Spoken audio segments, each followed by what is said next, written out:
तिकडे रत्नागिरी जिल्ह्याला देखील मुसळधार पावसानं अक्षरशः झोडपून काढलेलं आहे आणि त्यामुळे अनेक नद्या ओसंडून वाहू लागलेल्या आहेत। तर नदीकाठच्या अनेक गावांमध्ये पाणी शिरलंय।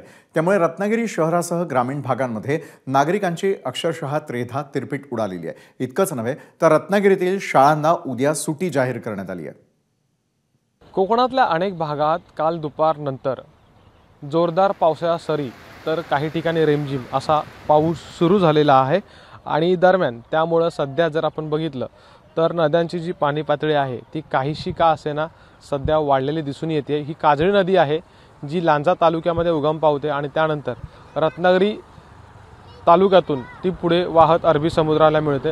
ह्या नदीचं पात्र जर बघितलं तर विस्तीर्ण आहे आणि सध्या या नदीच्या पाणी पातळीत काहीशी का असेना वाढ झालेली आहे। एकंदरीत जर बघितलं पावसाळा सुरू झाल्यापासून जिल्ह्यामध्ये किंवा कोकणामध्ये सुदैवानं कोणतीही मोठी दुर्घटना सध्याच्या घडीला घडलेली नाही आहे।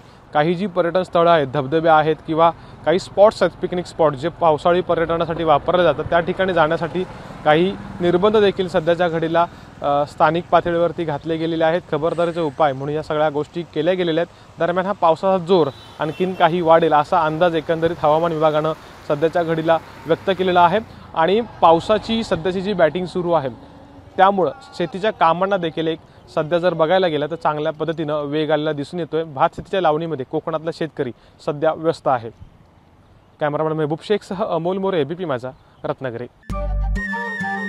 नमस्कार। मन शुद्ध तुझं ही वेगळ्याच प्रकारची मालिका तुम्हा सगळ्यांना खूप आवडली होती। याचा दुसरा सीझन कधी येणार अशी विचारणा झाली। प्रतीक्षा संपली आहे मित्रांनो। येतोय मन शुद्ध तुझंचा दुसरा सीझन। होई मन शुद्ध